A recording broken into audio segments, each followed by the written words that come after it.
This is MC Fireside Chats, a weekly show devoted to the outdoor hospitality industry, hosted by Searl and Cara Csizmadia. You'll hear from special guests that focus on topics to help your business succeed, all backed by Modern Campground, the most innovative news source in the industry.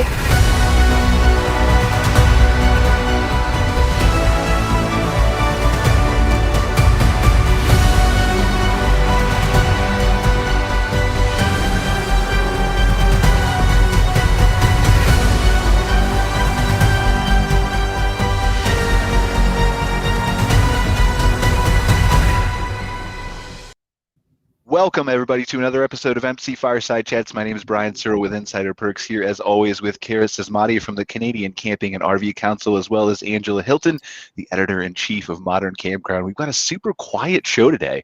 It's the first time in a while, I was talking about it before we went live, that we don't have like 6 other guests who are all waiting to talk at the same time and sharing all that kind of valuable information. So we've got our open discussion show the first week. We've got a campground under show coming up next week, and then the RV industry show in the 4th week. And the second week, we've just kind of left open here, and so we get to talk to super exciting people kind of more at length, like the Getaway Couple here, who we have on the show, who will introduce themselves in a minute. But just as a reminder, if you're watching us on Facebook on one of the, I don't know how many channels we're broadcasting on now, if you put a comment in there, then we can bring that up on the show, answer your questions, be as interactive as possible, and then later on we're available as a podcast as well on Google, Spotify, all that kind of stuff. So Angela, do you want to introduce our guests, and then maybe we'll kind of do our new segment that we talked about first and then dive into it with them?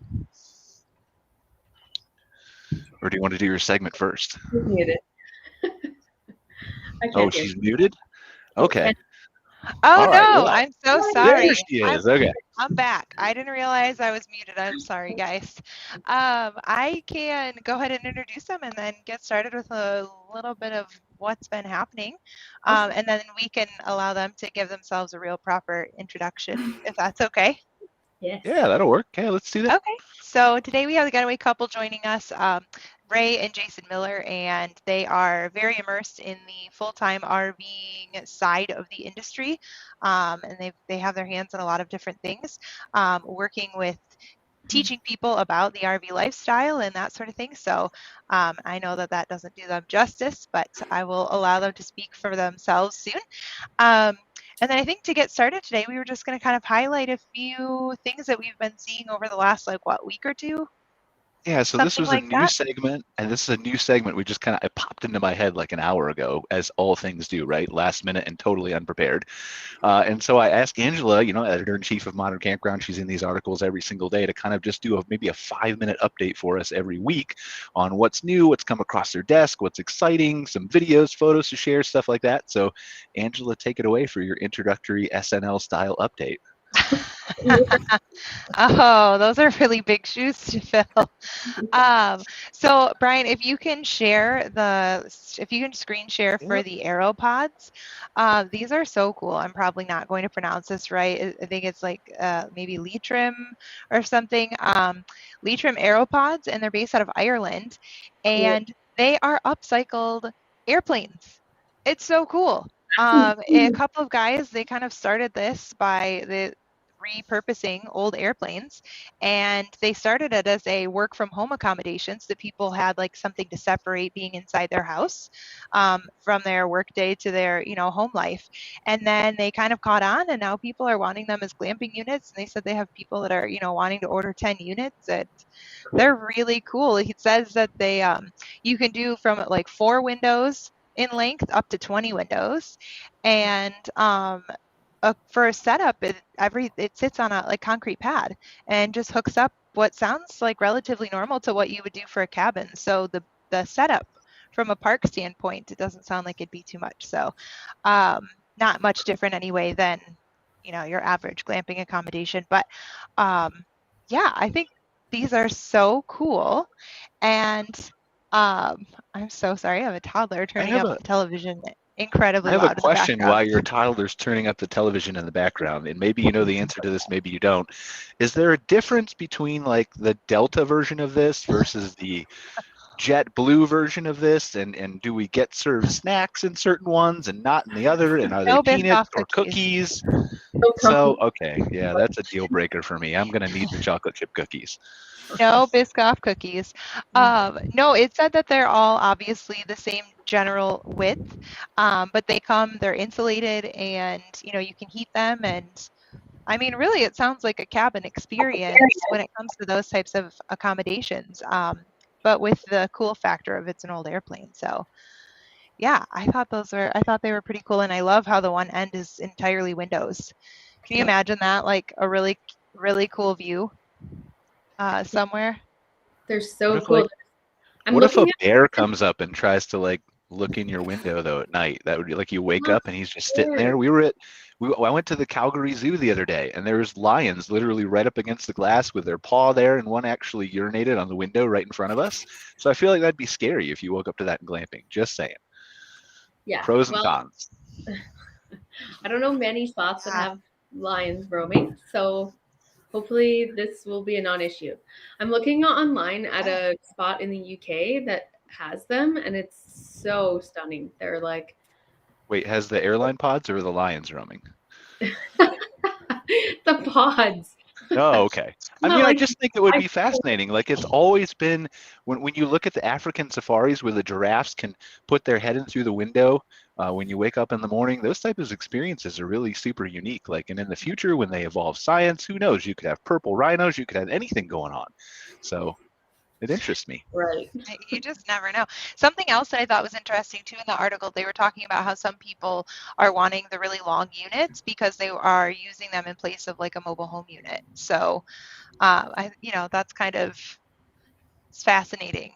But Yeah, it's also cool. Like, what do you do with all these old airplanes that are just sitting around? Like it's a lot of And product to waste. feel free to pop in, Getaway Couple, who I don't know your names because I'm terrible with names. You can comment and like please jump in anytime you want. Okay, sounds good. I didn't know if we needed to wait until we were fully introduced. Not at all. Not at all. No. Please jump in. Let's see. Next up, we're going to talk about Pinnacle Trails. Revelstoke Inc. Is an ownership company, and they just recently purchased an almost 30-acre property in it's a KOA that's in BC, and it's interesting. They are wanting to split half of the property for like public use, like transient guests, and then they want to split the other half of the property as investor sites.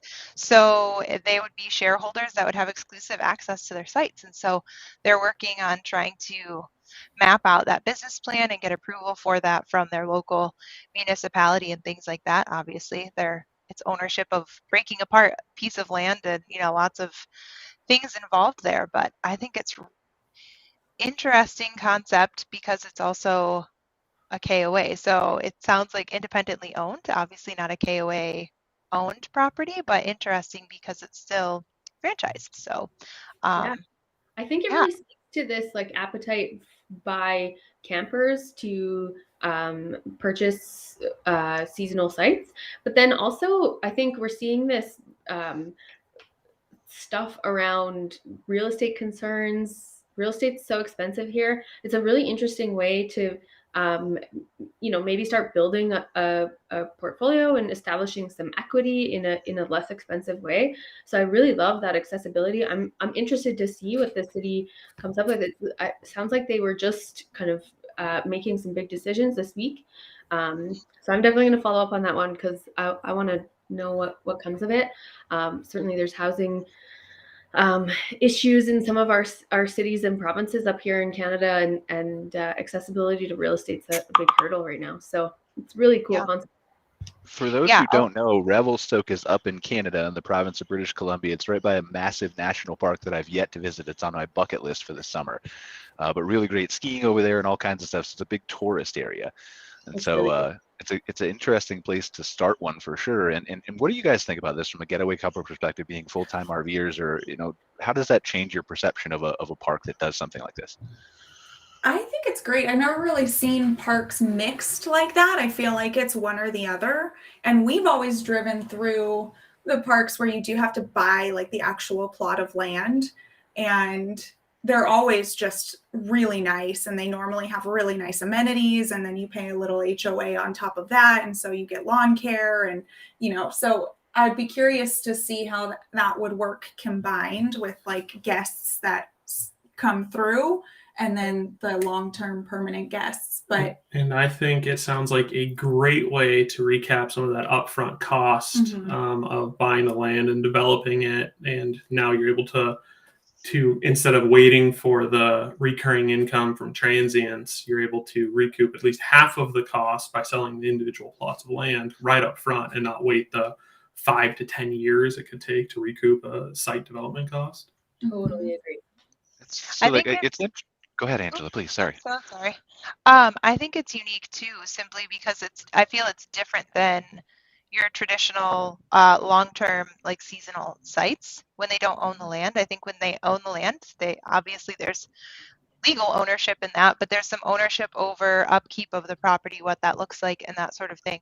And I think it's probably a little bit more regulated too. And so I think that's kind of a unique. A lot of times when you get into parks that have a lot of the long-term guests, you get into that long-term guests, or is it a trailer park kind of a feel, but when they actually own the land, I think it kind of ups the ante a little bit. They have more skin in the game. So Totally. it'll be interesting to see what happens. Yeah, I'm super interested to hear about implications in terms of property tax and things like that, how that works.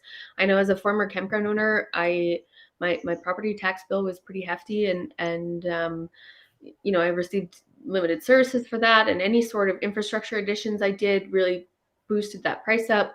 So I wonder if this shareholder structure transfers some of that property tax burden down to the guest or shareholder, I guess.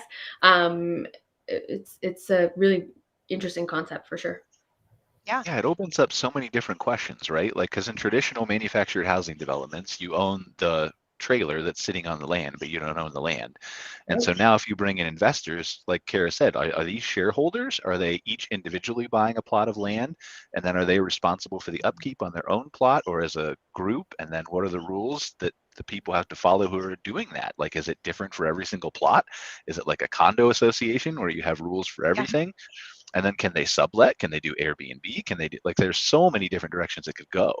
I'm interested to see how they kind of tighten that down and keep it the same. I was wondering if they are going to do anything, or if they are able to do anything like an HOA to be able to regulate a little bit of what the outward appearance looks like. And it sounds like in the article, it sounds like it's very segmented, like, I don't know, like front half or bottom half, however it's laid out. I don't remember what they used, but it's supposed to be for, transient or whatever, and then the other half is supposed to be for their shareholders. So it sounds like there's some separation too, which sometimes I think parks, you kind of get into that. It's all intermixed, and so you're like pulling up in your really nice rig, and then there's someone that's been there for like 15 years.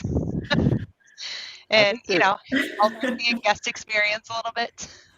I think they've probably thought it through. Like, there has to be some way to do an HOA, homeowners association, some kind of trick, right? And there's all kinds of creative thinking you can do with it. Do you remember, I don't know if anybody's old enough to remember this, there was an X-Files episode about a homeowners association where this monster came up from the lawn and just ate people who didn't follow the rules. So there's all kinds of creative ways to control that thing. Can't say that I'm an X-Files fan. So I used to watch this when I was a kid. My parents wouldn't let me. I used to sneak it under the covers. It was amazing. So anyway, sorry. Back to the more important things. Awesome. Okay, so let's see. Moving on. The other thing, and it's not like new news. It was announced during the Tampa show. Thor and Airstream announced their new I don't know what's going on today, guys. Their new self-propelled concept for it's a new trailer, and so it's really cool, electric, and like so many tricks, so many gadgets. We got a chance to view when they like kind of announced it all to the public initially, and so we kind of got to view all of the like initial videos and stuff like that, and I was like drooling over all the different concepts that they announced. But this one is especially cool because Brian, did I send you this link? I think maybe you can pop this up real quick. I think so. Yeah. Maybe you did. I'll check. I did. Yeah. Maybe we can pop this up. It's really cool though, and you can actually park it attached from your vehicle with an app on your phone or like on your iPad.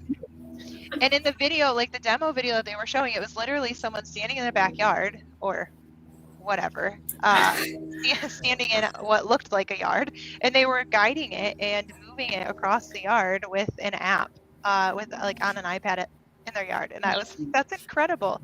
But yeah, if you I wish we had that when we started. right? Yeah, If you haven't seen some of the other things that they announced during the Tampa show, definitely go and check it out. There's some really, really cool stuff, a lot of interesting tech that they're incorporating into this RV glamping type lifestyle. So definitely go and check them out because they're really cool. Definitely come with a hefty price tag, but but they're really unique. So I definitely check those out. What's MSRP on one of those babies? I don't remember. I don't know, honestly, during the like demo things, I don't know if they actually a little visitor Actually had it for sale. But I don't know if they actually said how much it cost. I can tell you it's more than Maybe I could probably afford.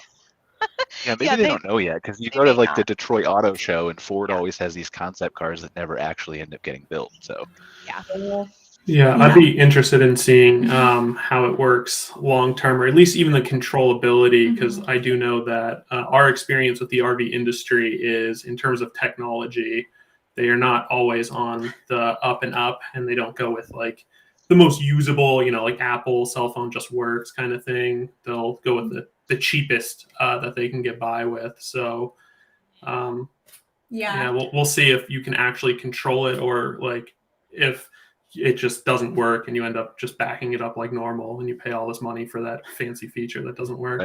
Right. Yeah. I think maybe we dive into that a little bit later in the show, because I got a video about a concept RV and stuff like that. But I want to talk to you guys first about Getaway Couple, and then maybe we can circle back to that just to make sure we have enough time for you guys. So, Angela, I know you've been talking to these guys. You want to give them a chance to introduce themselves and talk about all they do?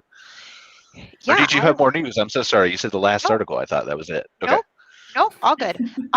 Cool. Yeah, I would just love for them to do a real, true, do themselves justice intro, and just kind of tell us a little bit more about who you guys are and what it is that you guys do.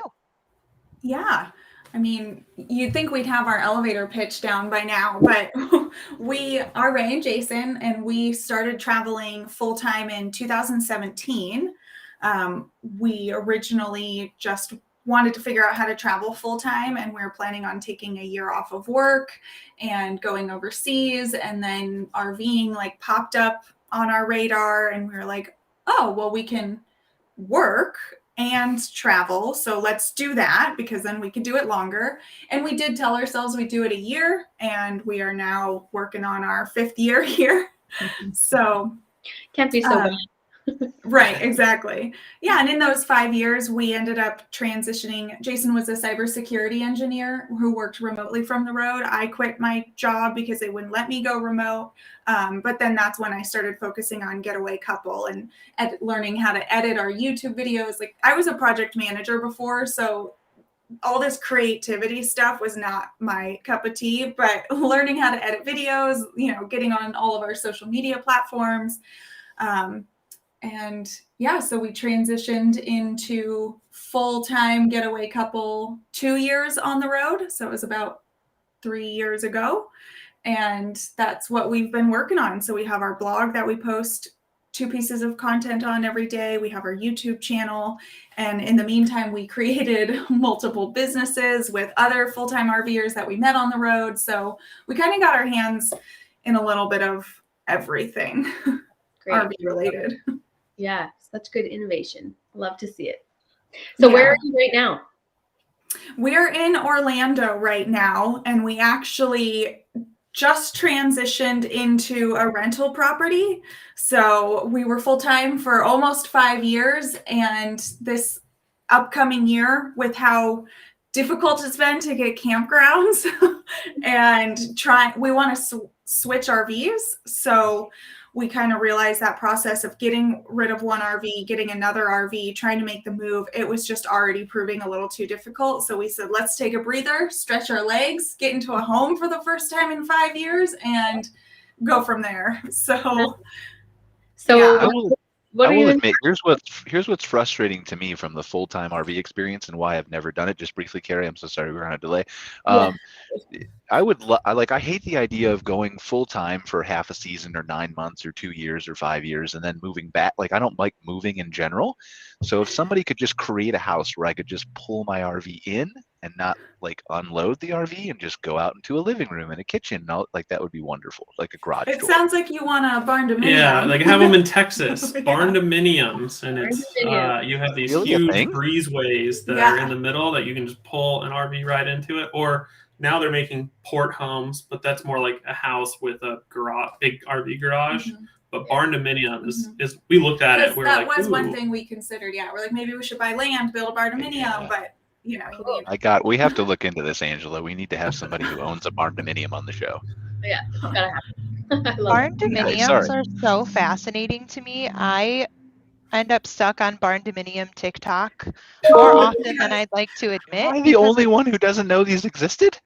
oh my gosh, they're really cool. And like, I mean, options are literally endless because you can structure your layout however you want. And like, I see all these people with these grand views of like mountain ranges, and I'm just like, okay, like middle of a field, beautiful mountains. Like, it's just, they're cool. Really Yeah. cool. Yeah. The specialty of them is that the framing is pretty much all like thicker and on the outside, so the inside is customizable. Like you take like a big warehouse and make it pretty on the outside, and then you can put whatever you want on the inside. And so that's how they make all these fun, like amazing barn dominiums. Sky's the limit. My parents are looking into building one, and yeah, there's a ton of options. It's incredible. So you haven't decided yet what you're doing next, or are you RV shopping? Well, yeah, we're technically RV shopping. You want to take this one? Yeah, I mean, you're more excited this about. is it's one of those things that, you know, it's hard for us to comprehend like what we're going to be doing, especially for this next year, and so what will meet our needs. And we know a lot of what we don't like because we've experienced it, or what we want to try different things of. Like we've been traveling with a huge 42-foot fifth wheel for the last couple of years, and that sounds nice, and like it was multiple spaces so we can like stretch out and have plenty of room. But now we're like, man, it'd be really nice to get something small, go to these places that we weren't able to take the fifth wheel before, and not really have to worry about like trees as much, or like low bridges or anything like that. So we're kind of narrowed it down to either a small Class A or Class C. We do know that we want a dry bath, and we like the Class A because, you know, the big front window. But then the other option is a truck camper because we have the truck already. So we're figuring it out. Yeah. That's awesome. No, that's so exciting. I love it. Yeah, we're excited. It's funny, like we've only been in the house a couple weeks now, but we're already getting antsy for getting that next RV because it opens so many doors. Like Jason said, being with a 42-foot fifth wheel, like we still feel like we saw, you know, the majority of what you can see, except with a smaller rig, you can really you can travel faster, not have so much stress on moving days, and get to those, you know, little further out places. And I mean, we went to the Tampa RV show from Orlando, and we had an Airbnb. And so we're like, oh yeah, that's right. We really like sleeping in our own beds and bringing our bed with us. And having all your stuff with you. Yeah. Yeah, there's a lot to be said for that, for sure. Yeah. But So what are some of the other, you guys, when I was reading your bio initially, and the first introduction was made, I was really impressed by all of the different areas in the consumer side of the industry that you're involved in. And we have so many people on the ownership supplier end of things. What are some of the other things that you guys have your hands in that cater specifically to the consumer side of the industry? Yeah, so we started off with our YouTube channel and our blog, and those are direct for consumers because we like to help and teach people, and we know if, like us, we come from LA, we had never RV'd before we hit the road, and so we learned so much, this whole world. So our main focus is obviously always teaching the consumers from there, but then we met other people on the road and became friends with, and gears always get turning while you're sitting around a campfire. And we decided to partner up with two other RV YouTubers, which is Tom and Caitlin of Morton's on the Move and Kyle and Olivia Brady of Driving and Vibin'. And we're just talking. We're like, buying an RV for us was like really confusing. We had no idea what to do. And so let's put on a RV buyers boot camp right before the Tampa RV show to show people the whole process and kind of step them through choosing an RV, like how to narrow down your options at the RV show and what to expect when you actually go to the dealership and how to look through your RV. So we decided to put that on, and we did successfully in January of 2020. And that's what kicked off our in-person training business. Horrible timing to start a in-person training business.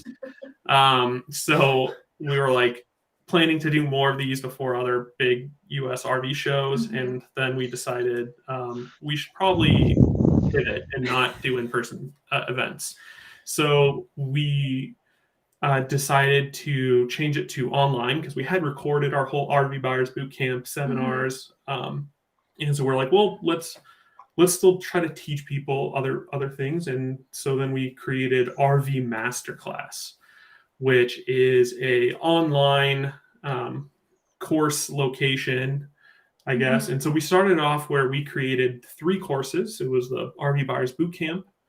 It was Boondocking 101 because we were all experienced boondockers, and we had just boondocked for the first time previous to that, and were scared for like the first year and a half on the road of like boondocking and what that entails, until our friends Kyle and the Mortons took us under their wing and went out to the middle of the desert, and we're like, this isn't that hard. So we did that, and then transitioning to full-time were our first courses. And so that was cool. You have your RV. If you want to hit the road, what does that entail? Changing location, and what do you sell your house? Do you rent it out? What do you do? And we cover all of those topics. But while we were doing that, we realized that there are a bunch of other courses out there from other RV content creators. And, some people like the way we teach, and some people might like the way other content creators teach. And so we turned RV Masterclass, instead of being a hub where you can only buy our courses, we put it as a place where you could buy any RVing courses. And so it kind of became a one-stop shop for like a directory, I guess, of all the different RVing courses out there. But we recently just sold that to RV Life, and so he's going to be including it in the whole RV Life suite of tools. And yeah, we weren't planning on selling it, but he reached out, and we really like Andy, and so we realized he could probably take our baby that we made this last year and a half and take it to the next level with his RV GPS app and everything else he offers on RV Life Pro. Cool. I love it. There's such an appetite for resources like this among the camping community, the RVing community. So I love it.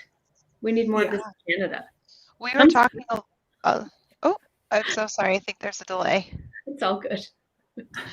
We were talking a little bit before the show about how there's such an appetite for people that want to test out this lifestyle, and they see a lot of people living it, but they don't know how to execute it. And you Google that, and there are so many resources. It's hard to know what's a good trusted resource, what's actually guiding you in an educated way. Lots of people can tell you lots of things, but they don't always know what they're speaking of. So I think it's really great that you guys have this resource of how to get from point A to point B.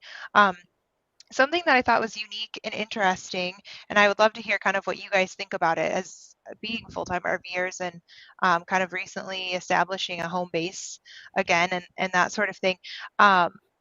Another couple that I had been speaking with, they said that they were planning to buy a piece of land and build like an outdoor kitchen and a cement pad and hookups and things like that, where they kind of could use that as their home base without actually buying a home. And they were talking about building out like a really nice fire pit and patio area and like, all these different things.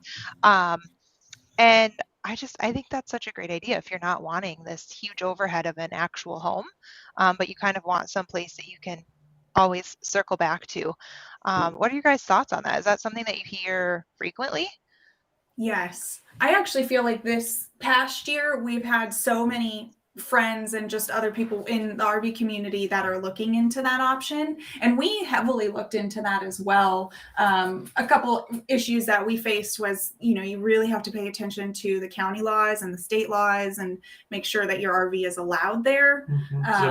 Zoning laws. Yeah. And then, there were some beautiful plots of land in Colorado that we wanted, but then you could only keep an RV on it for 6 months.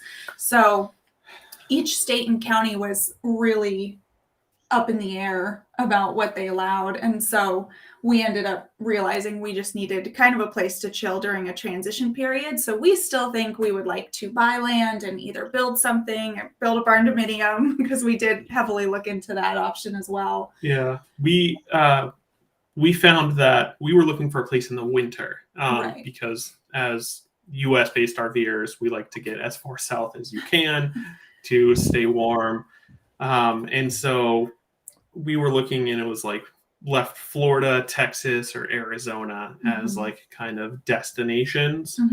And there are plenty of places, but of course it's like some of these places that you can zone and build whatever you want to place the RV are far away from major amenities. And so we were trying to gauge. And some people like that. I feel like we're actually the odd ones out with wanting to have a piece of property that we can have our RV on that's close to a city or a town. I feel like most people who are looking into it, they want their RV out in the middle of nowhere and to kind of just disconnect and hunker down when they're not traveling. So it really depends on what you want, but I think it definitely is a great option to do that. Like we have a friend in Florida who bought a piece of property, and she comes back every winter with her and her husband, and they stay in their RV, and they're in the process of building, a little shed that they can have a small kitchen in and a laundry room. But it's a good place for them to settle down for the winter, because year after year, it's getting more and more challenging to find a place in those winter months. I think it's really a mixed bag, right? Like we've talked about this on the show so many times from a park owner perspective too, and from what type of park you're building and what amenities you're offering and all those kinds of things. I think it's the same thing from an RVer perspective too. Some people want to be near a city, some people want to be in rural, some people want to swap that out during the winter versus the summer. Like I live in Calgary up here in Canada. It's a beautiful 60-degree day up here, by the way. So winter is kind of a misnomer some places. I'm sitting outside, but I think it really depends on kind of what you're looking for and what your preference is. Like I love living in Calgary near the city, near the amenities, stuff like that. But I also like escaping to the mountains. And so I could easily split my time 6 months and 6 months. Eventually, I could see that happening. Yeah, we have another friend who has a piece of property in Florida and another piece of property in Michigan. And so that works for them too. They kind of will spend months at each property and take the shoulder seasons and kind of travel during then, when it's not really the most popular time to be traveling. And it was actually, they kind of inspired us of like, maybe we should do that too. So now they have the idea of maybe 2 pieces of land on our mind, but there's a lot of options for people. For sure. Definitely. What are some of the things that you guys are hearing? Obviously, you're very immersed in the full-time lifestyle. So what are some of the common things that you're hearing from other full-time RVers of amenities or things like that they just really feel are missing from properties? We cater to a lot of owners on this show. That's a lot of our viewers. And so what are some things that like you feel they should really know people are looking for?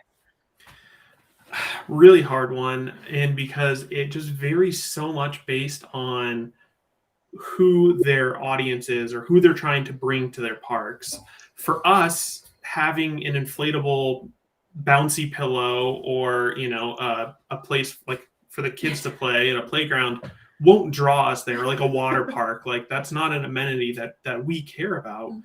Yeah. But if it has a jacuzzi or a sauna, like we'll pay extra for that. But I think if you want something that would encompass everyone, I would say nowadays it's probably fast internet.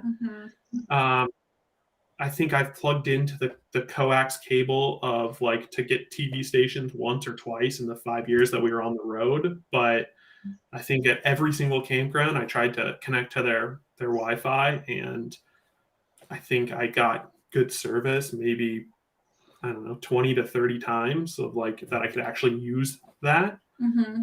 But in terms of getting more people out on the road, they kind of, especially if you're in the more rural areas, looking into some of the new services, like kind of Starlink is going to help some of those rural campgrounds that can't get cell service as well, or don't have any regular internet service providers. But yeah, I would say obviously large sites, places that are at least gravel, but I know we prefer paved. Yeah, Right. It's just so much nicer. And I feel like you said, larger sites, but I feel like a common complaint when we talk to other full-time RVers is the site size, but then also the privacy in between sites. So we've been at some campgrounds where they put bushes up, 6-foot bushes, and it's amazing. Like it changes the visual and like your appeared privacy so much versus, looking right into your neighbor's sewer hose. It is interesting because there's also been parks that have like a small fence, like maybe like 6 little fence posts. Yeah. And just having that kind of like helps with a delineation marker of like what's your site and what someone else's. And like it just blocks like the sewer pretty much and like the power. And so you just don't look at that all day. You look at a fence, which for whatever reason your brain is okay with, versus looking at someone's power pole. So little things like that just really kind of make living with a lot of other people in crowded campgrounds. We should talk about Starlink in a second when we're done talking to them about all their in-depth projects and stuff like that. But like, there's ways you can do hybrid amenities too, right? Like jumping pillows are for kids, hot tubs are usually for adults. What about a jumping pillow that acts as a diving board into a hot tub? Would that work for you guys? I would probably try that combination. Yeah, we'll try it once. Yeah.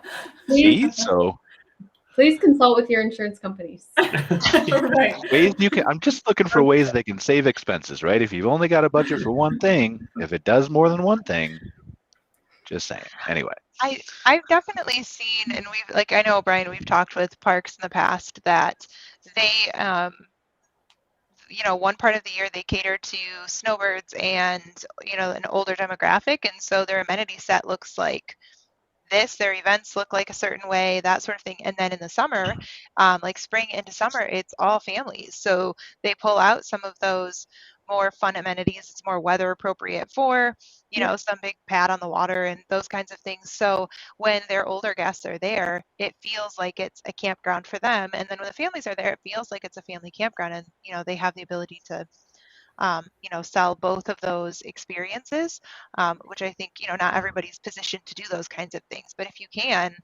certainly it works to their advantage. Yeah. yeah, I think there's only certain places in the country that probably works in the United States, right?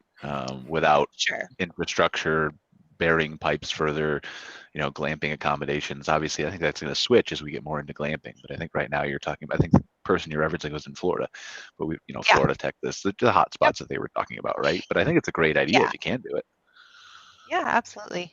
Absolutely. Well, I think that goes into also, and obviously it doesn't apply as much to full-time RVers, but some of the parks that we talked to that were trying to extend their seasons by even a few weeks, just more so with their cabins and the glamping units that they have on their property, to see if they can, turn a little bit of extra revenue. And so, it's certainly an evolving industry for sure. For sure. Yeah, I know you feel like that. Go ahead, please. Sorry. I was going to say, I know you feel like that might not apply to full-time RVers, but we had one heck of a time this year. We were in New England for the end of the summer months. And so in October, November, coming down from New England to Florida, we had one heck of a time trying to find campgrounds that were open because their end of season dates were just, October, the middle of October, early November. And so we would have really loved to have seen a couple campgrounds that extended the season just a little bit longer. Yeah, and I feel like it's like every closing part, or like we were there for the ending week of every park. Of every park we were in, through October, November, it was the last week you were allowed to be there. And some of these parks were full still. So we can't be the only ones that, I think that would be a great idea for some of these campgrounds to extend their seasons. I think you're going to see this switch dramatically in the next few years and even onward, right? As we talk about larger investment groups and hedge funds purchasing these parks, they want to expand out the season as much as possible. That's reasonable to do from a return on investment standpoint, right? I think a lot of the mom and pop owners who traditionally own campgrounds are tired because it's just them, or it's just them and two other people. And so it's understandable why they want to close. And so as that flips into more of an investment group standpoint, I think that changes as technology changes, as more glamping accommodations are put onto campgrounds. There's obviously a warm place that they can stay with a heater, and that extends at least part of the campground season. So I think some of this is going to change as we move forward. That's going to take real efforts on the parts of some of our associations to communicate to counties and things like that about operating permits and things specific to campgrounds. I know I'll certainly speak to my own experience in my park. My county wouldn't let me stay open past October 31st. And so communicating with those officials in those counties is going to be really vital to help them to understand that the industry doesn't need to specifically always have those limitations. There's ways to work around, weather requirements and various things to really help these operators extend their seasons for sure. I think our associations need to keep working on advocacy on that front. I mean, I agree. Sometimes it's really difficult to deal with the politics of things, right? I would encourage you, if you run into roadblocks with your politicians, maybe watch The Sopranos. There's some tips in there for those of you who need some other ideas and run into roadblocks. But you're gonna get sued. I know. Just for telling people to watch The Sopranos? What are you talking about? For the record, no show guest, Cara or I have any legal liability or anything regarding the show, or any advice that Brian may he may give. I feel like I didn't say anything but watch a TV show. Whatever you guys want to infer and take from that, not my problem. Better alternative. Get in touch with your association reps. Get help from them specifically for any advocacy efforts if you're coming up to issues specific to operating permit barriers with your county or whoever's issuing those things to you. I think our associations certainly are well positioned to help on that front for sure. What about getting a group of landowners together to just secede from a county and then form their own kind of country where they have no laws and regulations? Would that work? There's some RVers that could get behind that. Just saying, it's a free country. You should have the right to pursue the American dream whatever way you want. Forget this regulation stuff. Right. So, all right. Anyway, the way to operate within the boundaries and be communicative and address some of those issues.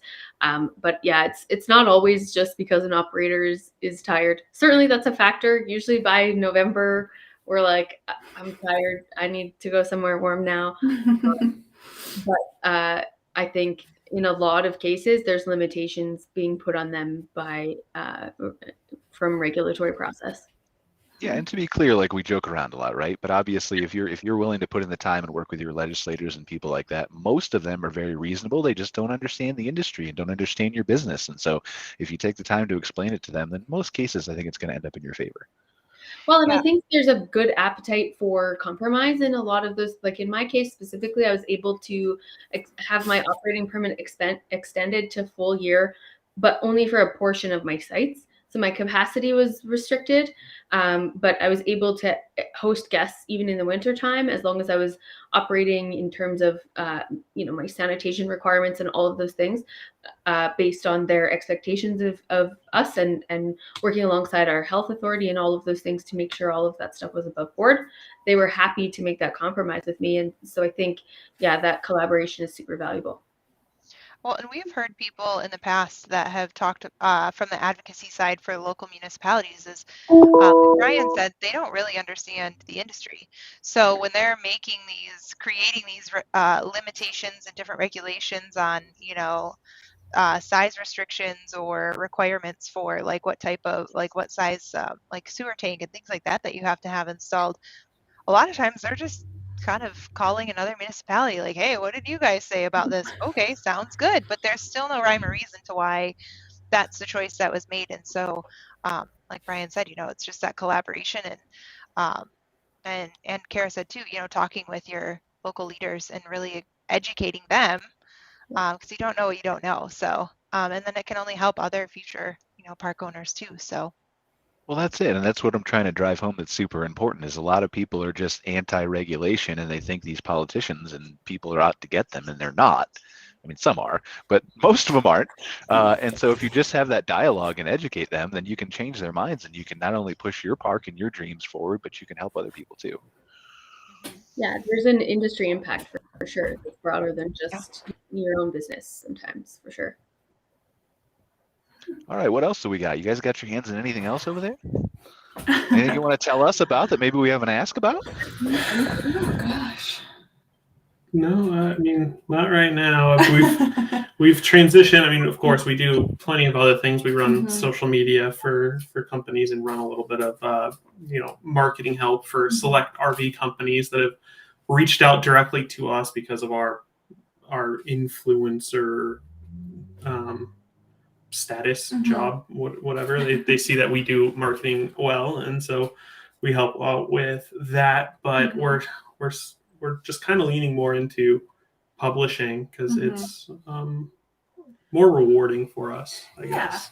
I mean, we also have our printables, which, and we made those years ago, which is why I think we always forget about them. But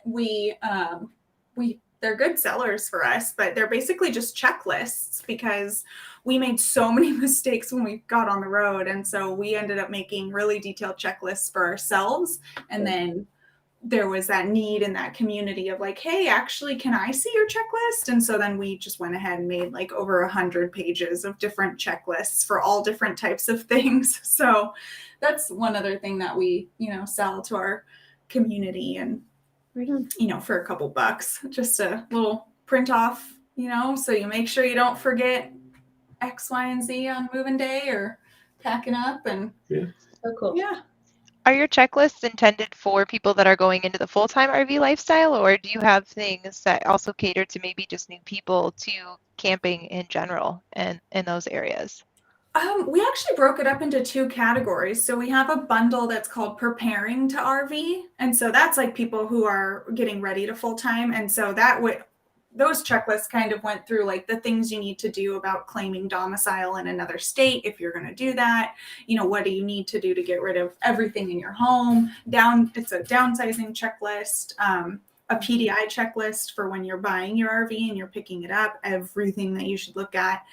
And then we have just a beginner RV checklist, and that's your packing up checklist, your arrival checklist, your departure checklist, your maintenance checklist, your weight checklist. Yeah, like forms where you can put in all of your like RV warranty parts, because it's each appliance has its own warranty and contact information. So kind of trying to make it a central place, and so other stuff like that as well. See, that's really appealing, because like I could never be a full-time RVer because I forget, like, ask Angela, I forget everything all the time, all the days, because I'm doing so many different things at once. And so I can only imagine the fires I would start and the disasters I would cause in my own rig. What we really need is you guys to develop like one of those autonomous Alexa robot voices that can talk to you throughout your RV. And when you're about to do something stupid, it just says, Dave, are you sure you really want to do that? You could die. And just, Yes. that would be the only way I could successfully RV. I don't know about anybody else, but Yeah, we definitely could have used an Alexa type thing in the beginning. We made some pretty rough mistakes, and we truly, like, the first 3 months on the road were our hardest, and we debated giving it up multiple times. But that's what happens when you go from camping in a tent once a year to a 42-foot fifth wheel. That's a big shift. Yeah. For sure. I think that the checklist is a great idea. We hear from a lot of people, especially with the uptick since COVID, of all of the new people flooding the industry that have no idea what they are doing and don't really know where to turn to learn how. And, they're met at the park with frustrated regular campers and owners that are tired, that they don't want to, not that they don't want to educate people, they don't have the time, they don't have the energy or the resources to be able to do so. So I think this checklist can be really helpful, and just like kind of some basic etiquette of how to behave at a park. I will tell you, I've Yes. had multiple people reach out to me and say, I wish we had video content to send to our campers in an app or on a website or whatever that says how to do this, how to do this, how to do that, how to do that. So if that's something you're interested in doing, reach out to me afterwards. Maybe I can put you together with a couple people. Yeah. Some newbie training. Yeah, that's basically what Angela's talking about. Camper etiquette, how to, like, Yeah. just the very basics of things, right? Because people don't know. Right. Yeah. Yeah, and my natural reaction sometimes is to think that someone's being malicious or rude, and I've realized we make these videos, like we have a boondocking etiquette video, we have a camping etiquette video, and they're really basic things like don't walk through other people's sites, don't play music after, quiet hours, don't set up camp, at 4 a.m, or really basic things. But when we get our comments back on those videos, we have so many people that are like, I didn't know that you weren't supposed to do that, and I'll Right. stop doing it. So, yeah. It's great. And I know resources exist like the ones you put out there, but what I'm talking about is from a campground owner perspective to disseminate to their own guests, right? Before you Mhm. arrive even. So Yes. Those would be Yeah. great partnerships. Yeah. Yeah, we'll definitely chat a little bit about that with you. That'd be great. That's awesome. all right, what else we got? We got 9 minutes left, 8 minutes and 20 seconds. Let's count down. Anything else interesting that happened, Angela? We should talk about Starlink briefly, because Yeah. Starlink, we yeah. posted it on a Facebook in a couple different groups. Starlink has been around for years, but just recently, I think within the last week, was it last Monday or something like that, Tuesday, they announced that they're going to launch in Q2 of this year, I think, a business-focused service that's going to be $500 a month. It's going to literally be exactly what campground operators are looking for, hopefully. Who knows how well it's going to work and what the speeds will be like and all that kind of stuff and the logistics involved. But they are apparently launching this business package that is, seems to be perfect for campgrounds. I think so. We have Starlink, the consumer edition, and have used it in places where we've had very little internet, like up in the Upper Peninsula of Michigan.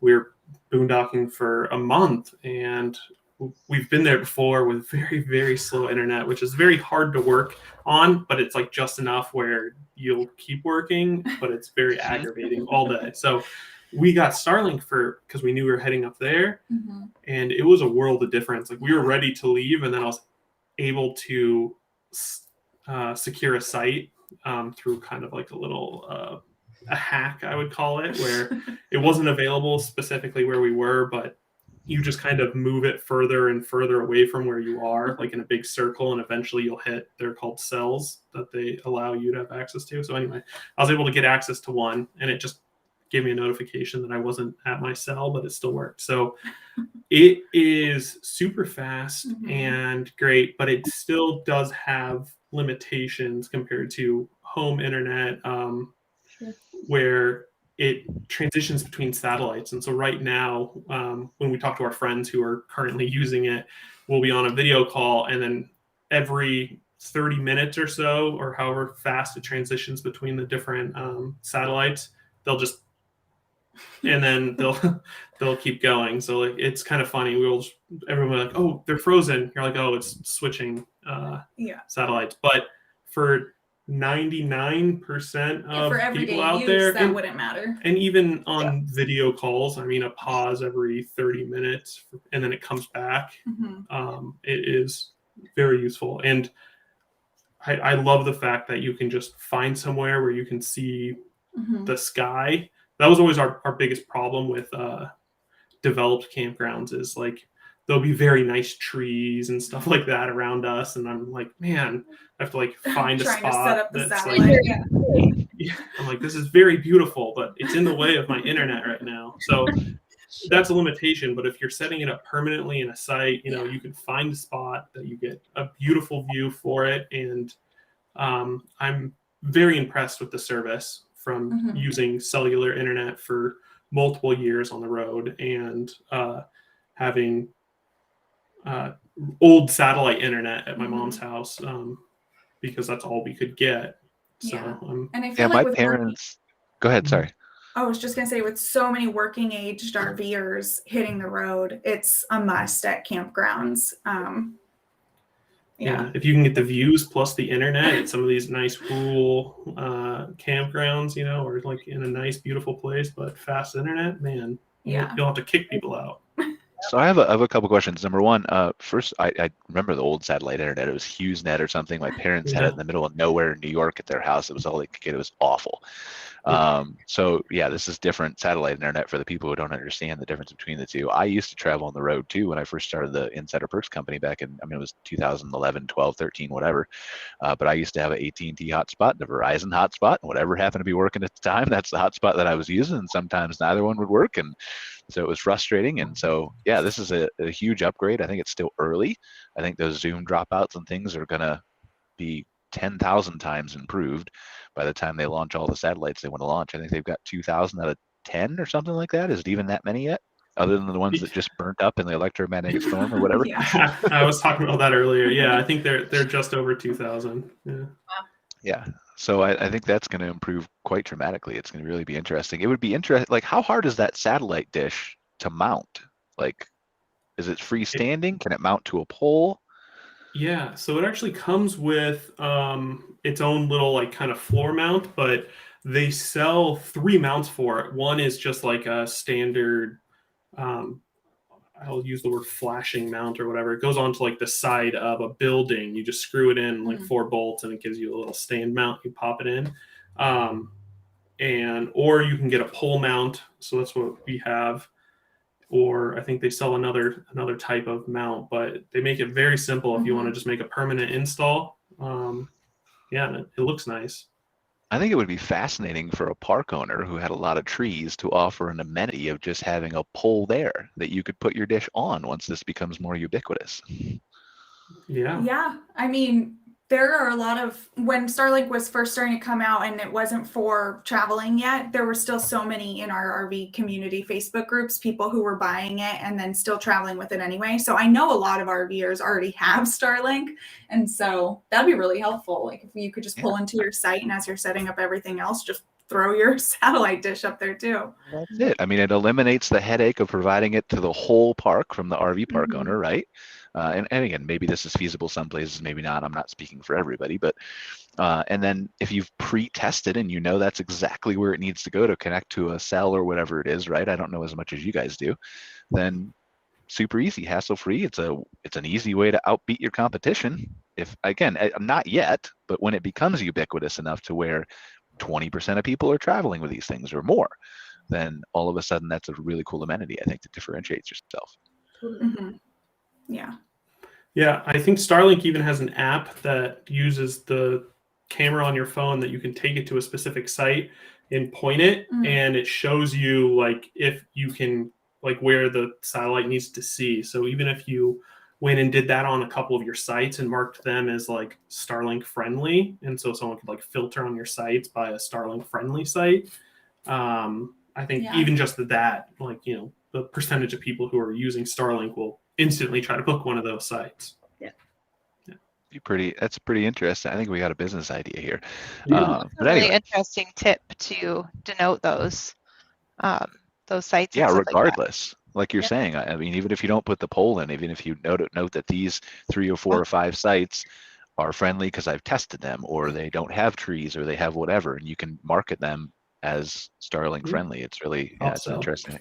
Yep. $5 extra a day to stay in the Starlink friendly site. I pay it. There you go. All right. Do we have anything else, Cara, Angela, anything? I just realized that my video is terrible and the sun's shining behind me. So.